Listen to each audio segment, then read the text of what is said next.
You are listening to Jambo Radio Scotland, online and on your smart speakers. You can download the Jambo Radio app on Google Play and App Store. Now, it's time for your weekly sports show, The Sports Engine. Yo, it's time to talk sports again on Sports Engine.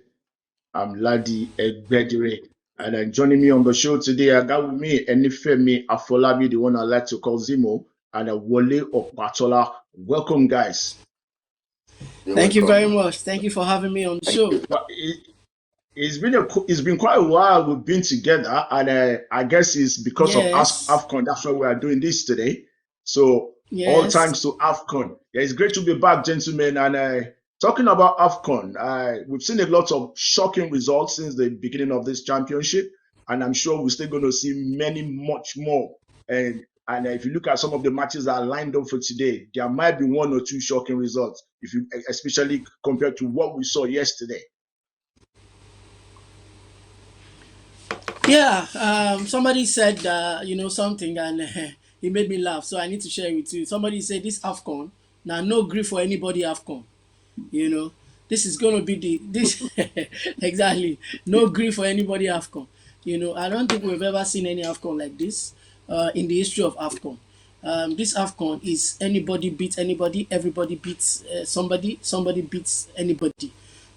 So we've seen shocks already. Heavyweights are on their way home. Ghana, they are on their way home. Back-to-back first round exits. Algeria, they are on their way home. Back-to-back first round exits. So we don't know who's joining them today. We don't know if it's going to be South Africa. We don't know but surely, we don't know if it's going to be Tunisia. Surely another heavyweight will be going home. If not one, if not two, surely there is going to be one.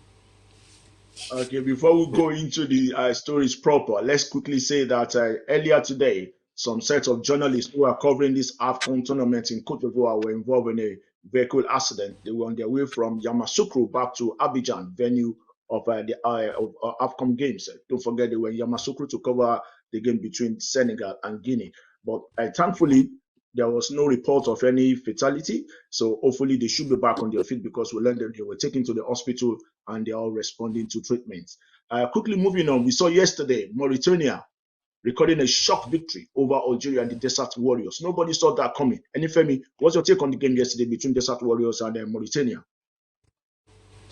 I think it's a sign of what we've been witnessing so far in this AFCON. Right?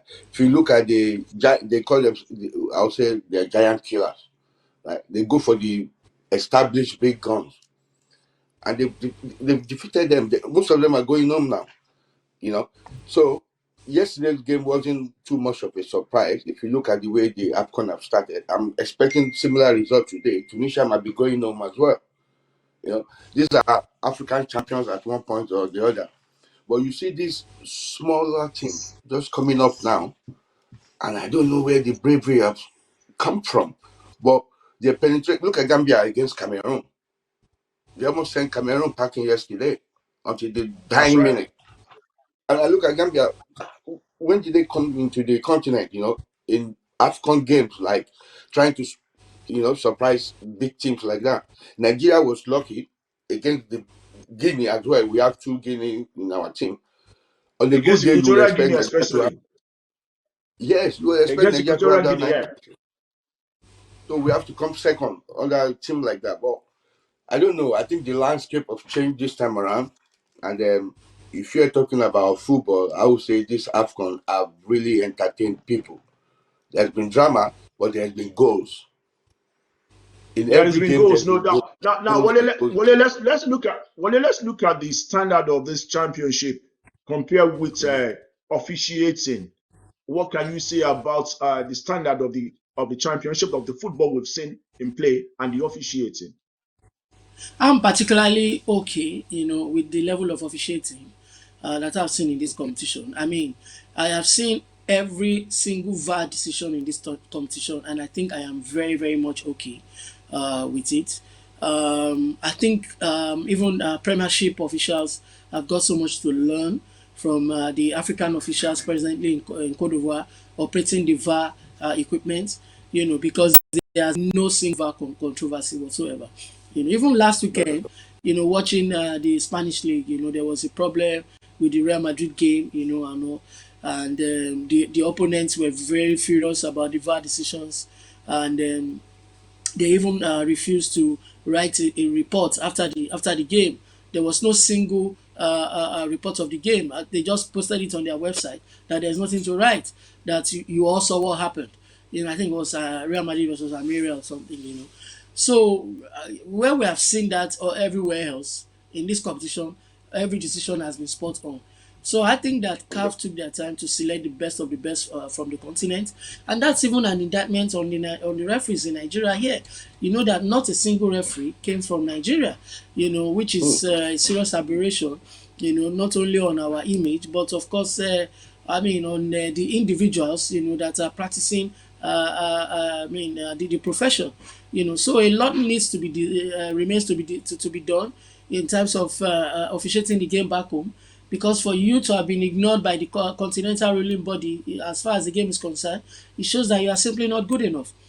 So it's either you lack the talent or that you are simply corrupt, as we very much Correct. know, about the game, about the officials back home in Nigeria. But for now, let's enjoy what's on display at the AFCON, and of course, we expect that even as the competition now goes into the knockout stages, there's something that we can rely on in terms of officiating. Now, and for me, looking at the performance of Ghana, the Black Stars of Ghana coming to this championship, a lot of people give them a chance, qualifying out of that group, and they were very close to get the job done. But now, what would you say? How will a team like Ghana, with so much established players, succumb to stoppage time, a draw? Nobody saw that coming as well. But and No, now, what nobody kind saw of that impact coming. do you think? What kind of impact do you think that will have on the football in Ghana itself? Like, to be honest with you, right? Nobody saw that coming, especially in that group with Ghana, right? You expect them to go through. But at the same time, like I said before, these smaller teams are coming with vengeance just to come and play these bigger teams and establish themselves as well. But if you look at it, Ghana, they've got most of their players, not just Ghana, most of these teams have got most of their players playing in Europe. You will need to adapt to Africa, right? You need to adapt to the climate when you go back home. But unfortunately, Ghana have not been able to do that this time around. Right? They let it slip.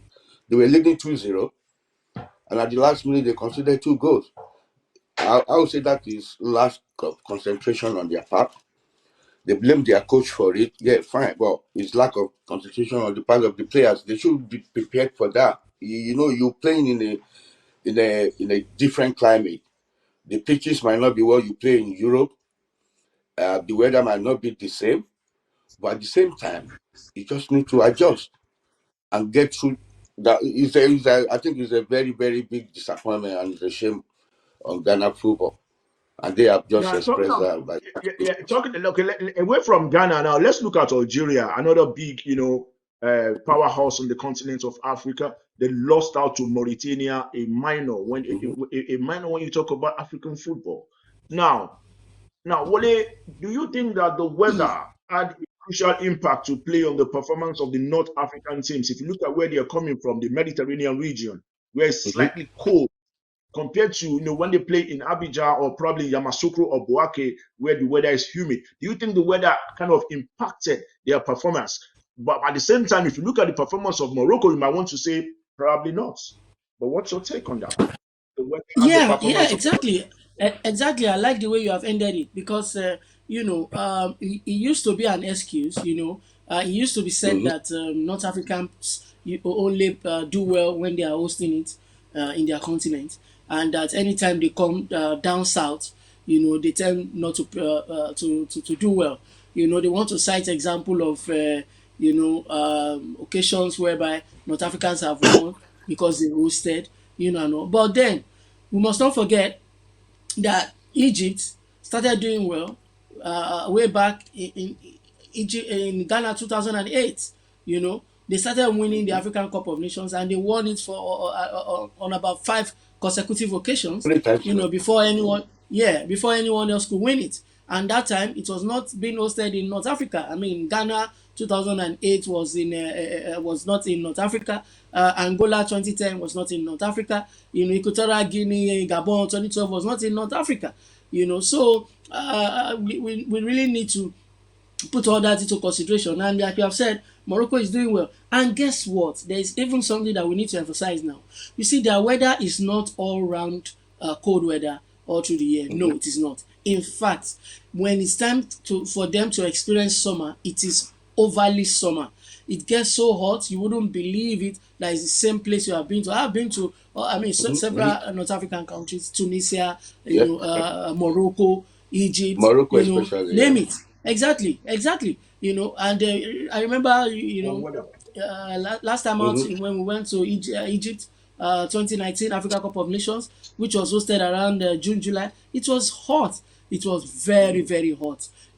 When I went to Morocco, for the Women Africa Cup of Nations last year, it was not. It was not during their cold time. It was not during their cold period. I was wearing t-shirts and all. So basically, and the Moroccan women, they got to the final before they were beaten by South Africa. So I don't think weather is anything. Look, even when they went to Qatar, you remember when Morocco did well at the World Cup in Qatar. Qatar is not all that a cold region. Qatar is quite hot. Now, Wale, Yeah, now so let's look at the Algerians. We saw them; they couldn't make it to the World Cup last time out. Don't forget, Nigeria also failed to qualify as well. But then they couldn't make it to the World Cup the last time out. Does it have to do with the level of quality of players that are turning out from the Algerian league right now? Because a lot of their players actually play in their league and other parts of North Africa. well, Or, you see, probably it has to do with age, or probably age has caught up with the established stars they have in their squad. well, you see. Let me tell you, when you look at recent occasions, things happening at the African Cup of Nations, you will see that there is those who win it, they really have not been having a great run after winning it.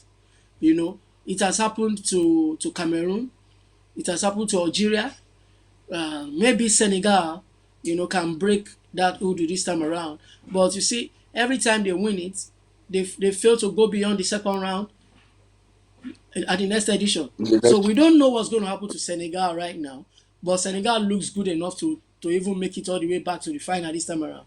But when you look at Mm-hmm. past winners, when Algeria won it in 2019, they couldn't go beyond the first round in Cameroon in 2021. When Cameroon won it in 2017, they couldn't go past the second round in 2019. In fact, they were beaten by the Super Eagles of Nigeria. Same thing happened to the 2017 winners. They couldn't go past the second round in 2019. So these things have been. There's a precedent.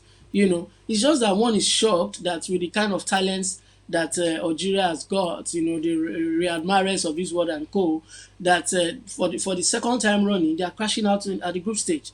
But then you also look at what is happening to Ghana. It's the same thing, crashing out at the group stage too. The last time it was Comoros that stopped them. This time around, we can even say it's Cape Verde that stopped them. You understand? David, yeah. Because Yeah, because Cape Verde after was losing that first game against Cape Verde, I think they didn't they were lose done again. for. They were They done didn't for. lose again. They, There was they, no they crime joined in again. there was no crime. There was no crime in playing a 2-2 draw with Egypt. Egypt is also a powerhouse Mm-hmm. country in Africa Mm-hmm. like them. But then, Mm-hmm. even if he playing 2-2 against Mozambique would not have been so fatal if they had not lost the first game. If they had drawn the first game against Cape Verde or won, by now they would have qualified for the second round. So honestly speaking, but then you asked a question the other time. It's so unfortunate that all through this competition, the Ghanaians were conceding late goals. They considered late goals against Cape Verde. They considered late goals against Egypt. Late goals against Mozambique. And fair enough, the coach has been sacked because when it happens once, it's accidental. But for it to have happened a second time and a third time, without you having a solution to it, it means you are bereft of ideas. There's something they call game management in football, whereby you run out the clock in the last 5 minutes, particularly, and go. You bring in players to run down the clock. There's gamesmanship, where you employ some tactics, delay and all that. But then we didn't see any, and the Ghanaians got Don't their you think fingers probably? burnt for it. Don't you think that was probably a result of lack of focus and lack of concentration, like Kenifemi rightly said earlier? It's easier to You say than don't think that. that concentration doesn't have anything to do here? No. Well, Wale and like if you look back to Africa, right? There's a lot of politics in football when it comes to football in Africa, right? That substitution could probably have been influenced by politics. When that coach was making the substitution, he brought in a striker, Dede Ayo, right? When they were leading 2-0. You don't need a striker. You're winning this No game. doubt. But No doubt. that might have been influenced by politics. Get him on. He has to play. That was it.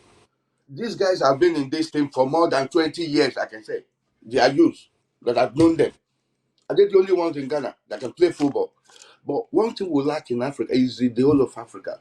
We don't have, like Sobamba says this morning, we don't have long-term plan. All we do is we plan for the next tournament, the next World Cup, the next Nations Cup. We don't have a 5-year plan. I say, okay, the next 5 years, this is where our team is going to be. Not the next tournament. Forget about the next tournament. You might not qualify for it, but build for the next 5 years. We don't do that. And that's been our problem. And it affects the quality of our game. The quality of our officiating is 100%. But the quality of our game, you see some of the matches, you see some comedy, action. But these are Premier League footballers being made to look like ordinary footballers by plumbers and electricians from Mauritania and Angola. You know what I'm saying? So I understand. politics I feel and you. lack of preparation is our problem. I'll say that. Now looking at the number of goals we've seen at this championship, Wale, do you think we've seen quite a number of goals in this first round with the last Yes, round of matches yes, of yes, the yes, introduction? Oh yes, yeah. yes, yes. You can. Oh Yes, yeah. yes, yes. If we look back, I don't think any game has ended in a 0-0 scoreline since the beginning of this competition. No. Yeah, No. exactly. So that shows that, I mean, look, just rate the tournament, just give it pass mark. You understand? Yes, we have seen Mm-hmm. some draws without a doubt, but they've not been Yeah. goalless draws. They've been scoring draws. And the Score matches draws. have Yeah. been exactly. The matches have been as entertaining as they have been dramatic. Look at what Mm-hmm. happened in the game between Gambia and Cameroon. That was Look a at good what game. happened.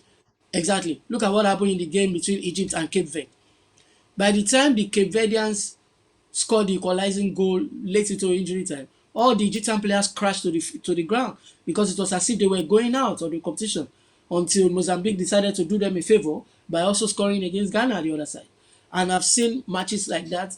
Look at the shocking, the one you referred to earlier on, the shocking result from the Algeria versus Mauritania Mauritania. game. Who could have written the Mauritania. Yeah. script?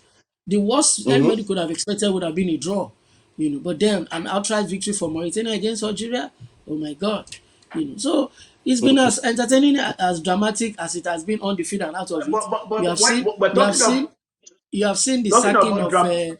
you have seen the Hello sacking of Wale. you Hello have seen the Wale. sacking of the Ghanaian coach. You've seen the Yes, sacking of the hello Wale. Ghanaian coach. You've Hello seen Tom Wale. Seifert resigned. If I can interject, Wale, talking about what's it called, the mighty, falling at this championship. Have you forgotten that the host nation, Cote d'Ivoire, actually lost to Equatorial Guinea by 4 goals to 0? Mm-hmm. Mm-hmm. Unbelievable results. Highly Unbelievable results. unbelievable result. Mm-hmm. Unbelievable results. Who could have Because thought? how That's can the Equatorial wicked Guinea? result of We the saw the tournament. Super Eagles against Equatorial Guinea, and everybody were like, they were on the Super Eagles case that they were supposed to get a good game against Equatorial Guinea. But I saw the Equatorial Guineans; they were able to string together 5, 6 passes on that pitch, on that bumpy pitch, which the Super Eagles were unable to do. So from there, I deduce that these guys, when they get to a level playing pitch where the turf is actually green, they will be able to express themselves, and that was exactly what they did against Cote d'Ivoire. Now looking at Tom Senfeld, he has decided to throw in the towel as Gambian coach. But if you look at his performance and if you look at the standard of the game in Gambia before he was, appointed as a coach of the Gambian national team, and now that he's, throwing in the towel, do you think he ought to have stayed a bit longer, or probably walking away was just the right thing for him to do? Trust I me, think I he think. should have stayed Yeah. longer. Go ahead. I think he should have stayed a bit longer, but him throwing in the towel tells me that he might be going to another big African team. I can say that because he showed the sign of a good coach. If you look at their game against Cameroon, you'll never believe they were playing Cameroon, the way they dealt with Cameroon. And I'm impressed as well that in this AFCON, we've seen some African nations bring back their descendants. If you look at Gambia, like 2 or 3 players played for them that were not born in Gambia. They had mixed parentage, but they have to go back. And they played in that team. They were the heart of that team yesterday. If you look at the 3 of them, the way they were passing the ball around and pushing the Cameroonians up and down, I was so impressed. But they were very, very unlucky to have lost that game yesterday. I look forward to that coach. If Nigeria could have a coach like that, that will make a team play like a team, not an individual. Nigeria is playing like we're just playing like an individual. We've got individual talent in that team, but we're not playing like a team. I remember that there was a time. I remember there was a time Tom Saintfield was tipped to become the Super Eagles coach. What happened to that deal? Well, if he couldn't become the Super Eagles coach, I can tell you for free that he might just be in line to becoming the Ghanaian coach. You know, um, Ghana themselves have just sacked Chris Hughton. And honestly speaking, if you are talking about a big coach who is available right now, a coach who knows the African game like the back of his palm, and a coach whose game is suitable to that of Ghana, that's Tom Saintfield. So I do not even expect that they will waste any time in appointing Tom Saintfield as their coach. He's been everywhere, done that. And look at the amazing work he's done for Gambia. Look, aside from the game against Senegal, where the Gambians, lost scandalously by 3 goals to nothing, and it was because they had issues. They got a record in that game. They had issues getting to Cote d'Ivoire. Their plane had to go back, after taxiing on and almost taking off. They had issues in when they went to play their last game for the AFCON qualifiers, this and that. So much problems here and there, and which they have overcome, But then they did well. They did well in the other matches, particularly even the game against Cameroon, where you think that they ran out of luck. Otherwise, they could even easily have won the game.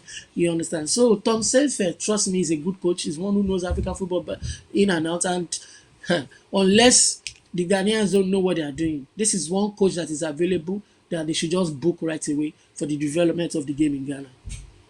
Why you not tipping the man to take over the Super Eagles coach? Don't you think he's good enough to handle the Super Eagles? Yes, he is, but for now there's no vacancy. That's okay. True. Unless Nigeria get knocked out embarrassingly. The performance of the Super Eagles will determine if there is vacancy at the end of this or not. It will determine if there is vacancy. It depends on where they end up and how they end.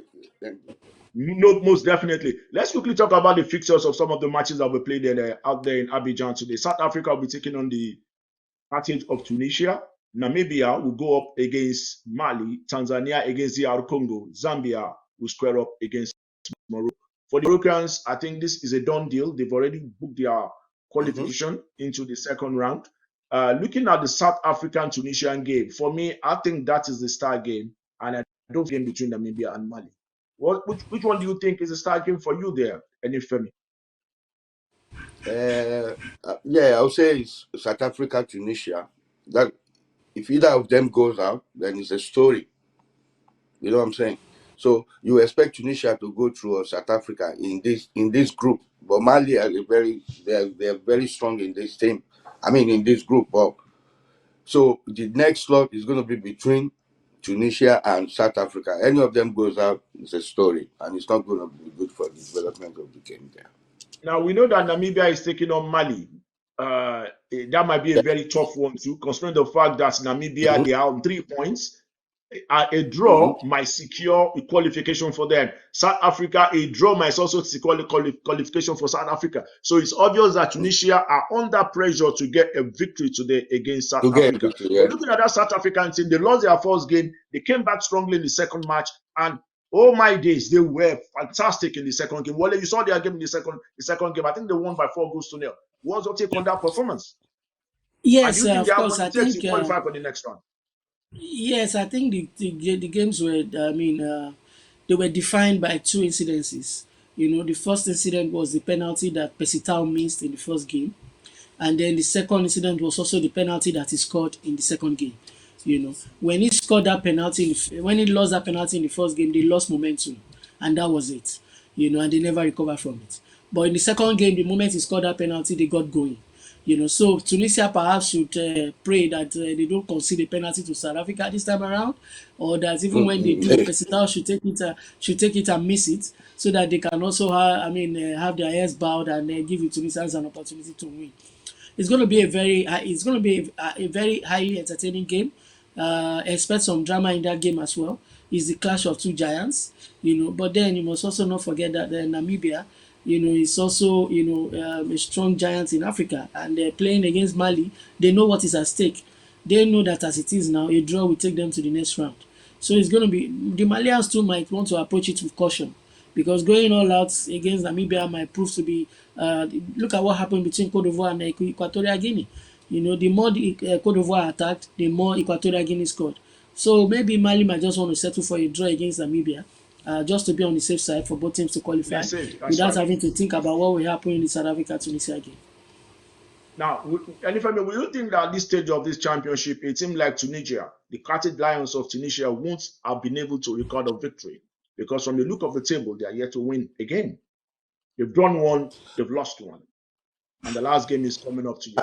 I won't be surprised if they get knocked out, to be honest with you, because they've not been impressive so far in this tournament. They've only drawn one game. So I'm not going to be surprised if they get knocked out. Even the host country was knocked out in the first round. And that's not a good news for CAF or any, because you want the host country to go into the second round, so as to keep the crowd coming to the stadium. We don't know what might happen next week in this stadium. They might be empty. Because it won't be nice for It would be nice for us not to see the Carthage Eagles, not to see the Desert Warriors of Algeria, and talking about the Black Stars of Ghana. Oh, how are the mighty falling? Now, like you made mention of something that is very. You made mention of something very crucial there.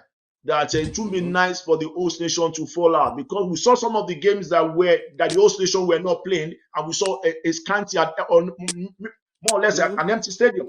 So if the host nation fall out, and if you look at the level of anger coming from the football fans after that defeat some couple of days ago, the people are very, very angry right now. Now the hope of the whole nation is dependent on the game that will play today.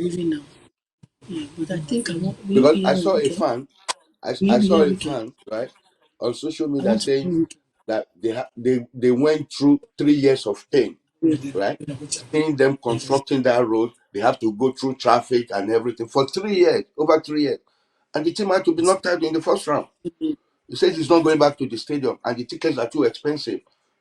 That is it. What CAF wants is the host country to be able to go into the second. Even FIFA, if you host a World Cup, they want you in the second round, so that the people can, the people can still have interest in what's going on in the country and say, "Oh, in the second round we're playing Nigeria next week." There's nothing. Now, yeah, well, let's see the way it goes on. Now, talking about the Group F match, the last round of games that will be played today, Morocco will going up against Zambia, while Tanzania will take on DR Congo. I saw DR Congo some couple of days ago, and they look fantastic. They look a good side to me. They look promising, and in my own opinion, I feel they should be able to get the better of the silly stars of Tanzania. What's your take on that, anything? Yeah, I expect Congo to go through against Tanzania. So I expect Congo to have the 3 points today. But Morocco is already qualified in that group. I want to tip Morocco. I would say they will go far. With the way I've seen them so far, they'll go far as maybe finals. Now, they're a very good side. Are you saying that we can't see another upset today? Talking about what's it called? Talking about Zambia getting the better of Morocco and qualifying for the next round. Well, maybe that can, but I don't say that now. To be honest with you, Morocco is a very strong side. The Zambians are well positioned on 2 points. A win today for them will see them. Will propel them to 5 points, and that's just good enough to qualify as probably the group winners. I'm not ruling them out. Look at Senegal; they are the African champion, and they've shown that in this tournament. If you look at Morocco, they went as far as the second round at the last World Cup. They Semi-final. represented, Semi-final. yeah, to this. No, it's a semi-final, quarter-final. They Semi-final. got to semi-final, yeah. So that tells you they have a team. They play as a team, not just individual. So I'll be so disappointed if they don't go through today. But I expect them to get to the second round. Surely. Okay. 100%. Okay, let's see. Okay, let's see if they can make that happen today. And talking about the second round, the coach of the Super Eagles, Pesero, as I come out to say that he has assured football fans that the Super Eagles will score goals when they take on the indomitable Lions of Cameroon on Saturday. Mhm. Don't forget, the Super Eagles have been finding it very difficult to score goals at this championship, despite the fact that they have the inclusion of the current African footballer of the year, talking about Victor Osimhen in that squad, alongside Ademola Lookman, Simon Moses, Chukwueze, there's Ikechukwu, what's it called, Iheanacho as well, who I have not really seen in this championship. Now, why is it so difficult for the Super Eagles to score goals in this championship? If you look at the level of opposition, going up against a country like Guinea-Bissau, Equatorial Guinea, and even Cote d'Ivoire, the host nation, finding it difficult to score goals. How come? That's What do you what I've think been is the reason saying. for Like, it?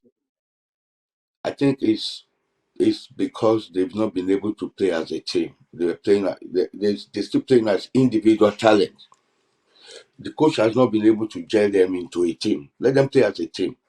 If you look at, is it Mozambique or they have a striker. He's called hat-trick, right? But he only plays as a defender for a Division 3 side in Spain. And they made him their striker, and he scored a hat-trick. No striker has scored a hat-trick in this tournament. So what I'm saying is, right, you need to be able to blend a team, blend them to play as a team. If Osimhen doesn't score, Lookman could score, or Lionel could score. Anybody could come. It depends on the style you play.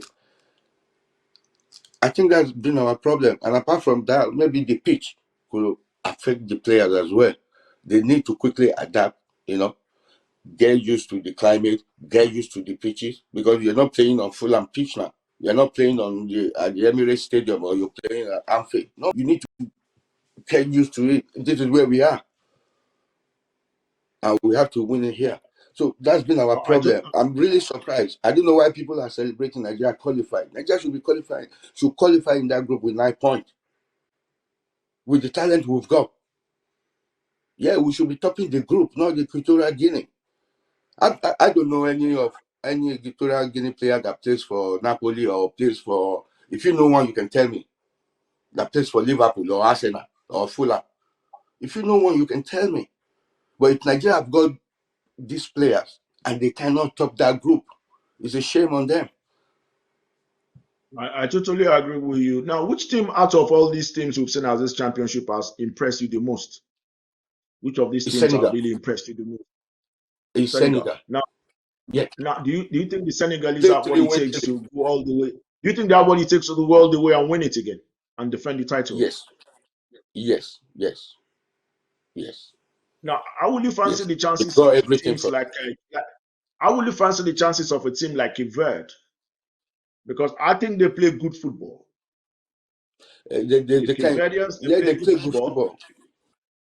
They play good football, but I don't see them going past the quarterfinals. To be honest with you, if they pair them against Nigeria in the quarterfinal, they will need to beat Nigeria to go and win the cup, the championship. You know what I'm saying?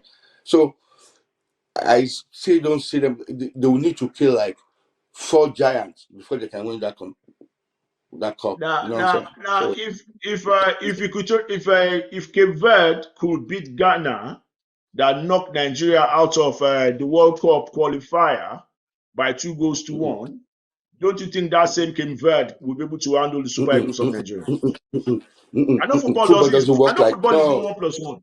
I know football is not 1+1, but I'm just saying that for the fact that Ghana defeated Nigeria and Cape Verde No, defeated if Ghana. Now, don't Ghana you think had Cape brought Verde that will be able to goalkeeper, handle Nigeria conveniently? no, if Ghana had played that goalkeeper in Nigeria, maybe they would have considered 5. You get what I'm saying? If they had played that goalkeeper in Nigeria, they could have considered 5. It was his mistake. Right? The ball was going out of play. He went to the ball and touched it. And that was when they played the corner kick that went in. That's it. So I would say individual error cost Ghana. And apart from that, the team is too old. Some players are in that team that are not meant to be there anymore. Amate, they are used, I don't know. It's like these are the only players that can play. But if you look at the performance of Jordan Ayew week in, week out for Crystal Palace, I still feel he has Jordan a is all role right, to not play Didi. in the play. No, Jordan is all right. He scored those 2 goals. Then they brought his brother on. His brother came in and considered the penalty. And you said That took them something to earlier finish. that he doesn't have any business in that squad. No. He played in that team with Asamo Yang, or what's his name? They're all retired now. He should be sitting at home. He played against Kano as well as a young boy, and he's still in that team. I'm not a Ghanaian, but I just look at the team and I say, what's this guy still doing here? You know what I'm saying? It's like they don't have any play anymore. So that's the I problem, totally agree Laddie. with you. I just wish African team they can plan ahead, have foresight, and say, okay, the next World Cup is 2026. We're not going to plan for that. Let's plan for 2030. That's it. Cape Verde could be doing that now, preparing for 2030 World Cup, and they will swim everybody by 2027, 2028, qualifying for that World Cup. Yeah. Because if they could come to That, this yeah, they came now and start surprising everybody. Nobody expect them to qualify from that group, and they've done it now. So in the next 8 years, you never know, they might be the first team to qualify for the next World Cup. Because the only thing Nigeria does and Ghana, don't you they do it? Oh, when is the next tournament? 2027. Let's start preparing. Let's 2020. No, that's our problem. Plus corruption and all that. It's not helping the game in Africa. lack of foresight, lack of planning, lack of long-term planning, you say. I totally agree with you, because I think if we can implement a 10-year program and develop football across board, not just male football, female football, underage football as well, we will be churning out ready-made stars year in and year out, and we'll stop from using overage Bloody, players to come. constitute underage If you look at matches. France, for France to win the France 98 World Cup, right? They built like a sports mecca in France, right? If you look at Germany, they did the same thing. England have done the same thing. They have what's the name of their park? That's where everybody trains. The under 17, the under 20, the under 25, the senior team. So when you come into that compound, you are in a senior setting. You are in a senior. You know what I'm saying? You see every player's pictures and everything. I know. Later, be one of them and be put on that wall as well. So it gives you that momentum.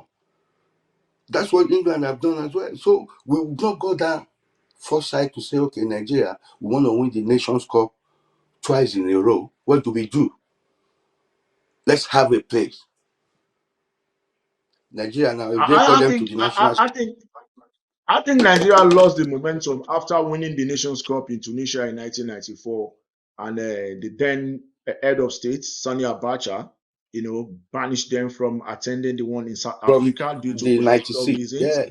and that affected the Super Eagles.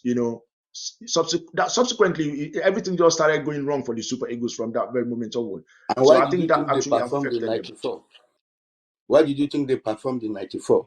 Because the coach dealt The, directly with the head of state.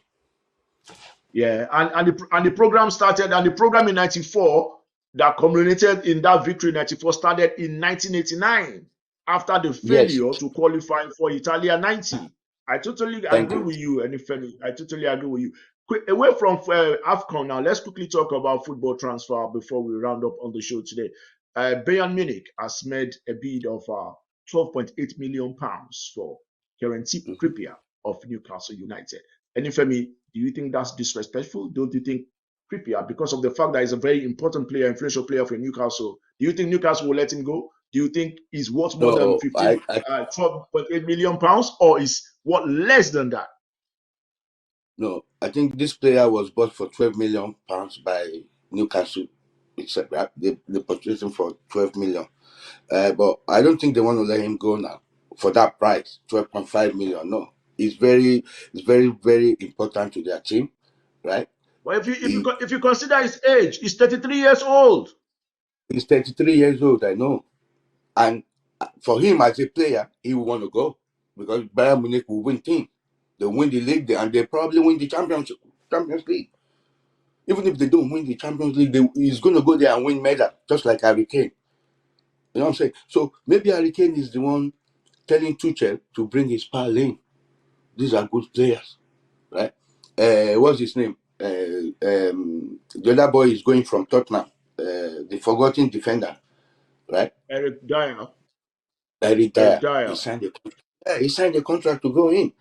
Definitely, he's That's going to right. win something this year. That's guaranteed. So But it's not guaranteed. That is not guaranteed because Bayer Leverkusen is still on top of the Bundesliga right now. They're yet to taste forget the about fifth this that. season. Bayern will always win something every year. If they don't win the league, they win the cup.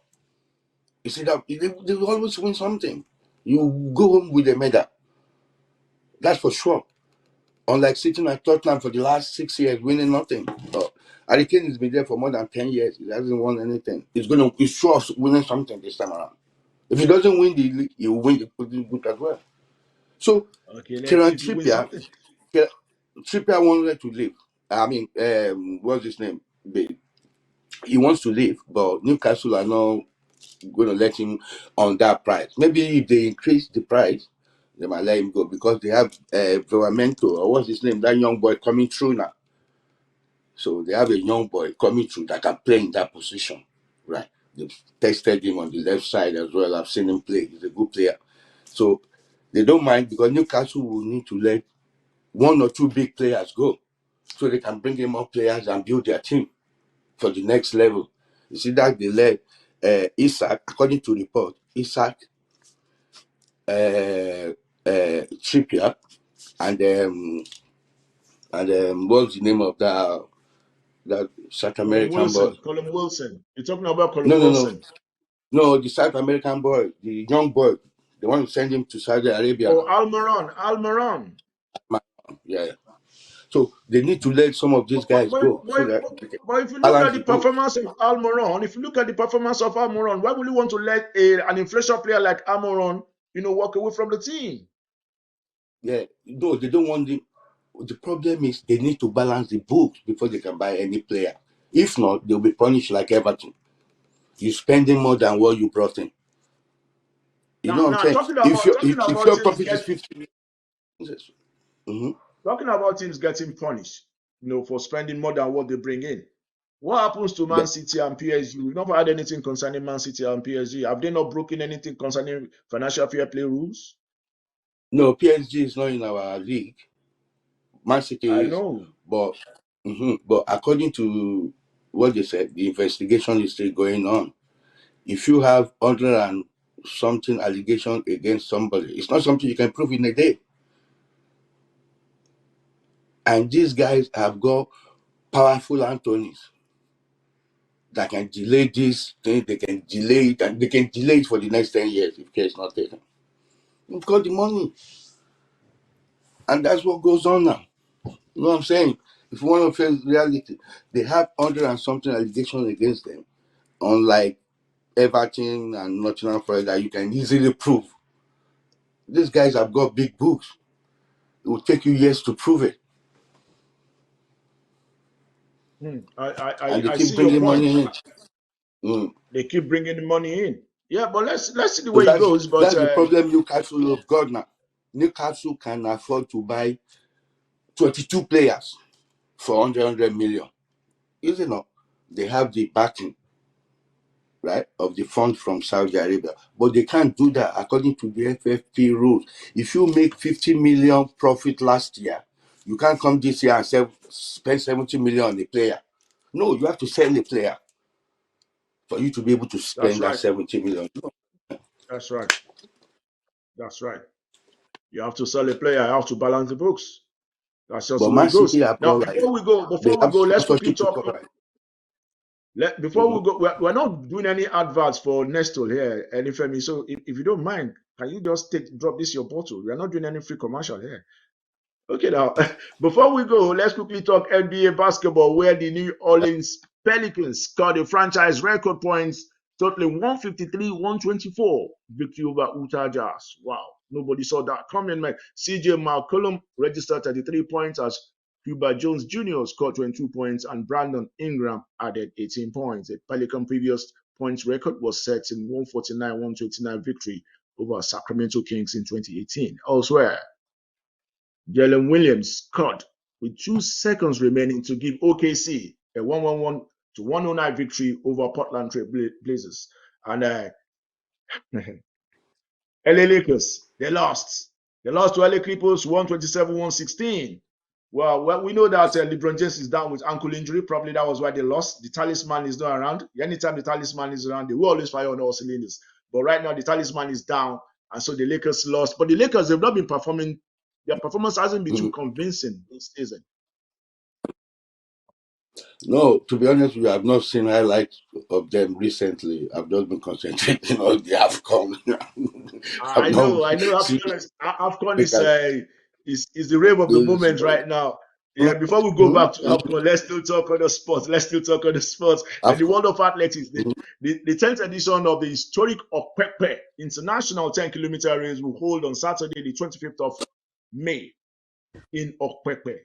The race, the first road running event in West Africa to get a World Athletics recognition, is among the 30 gold level road races listed in World Athletics calendar for 2024. Now, Okpekpe Mountain Race is still very much in the mix. 10 years since its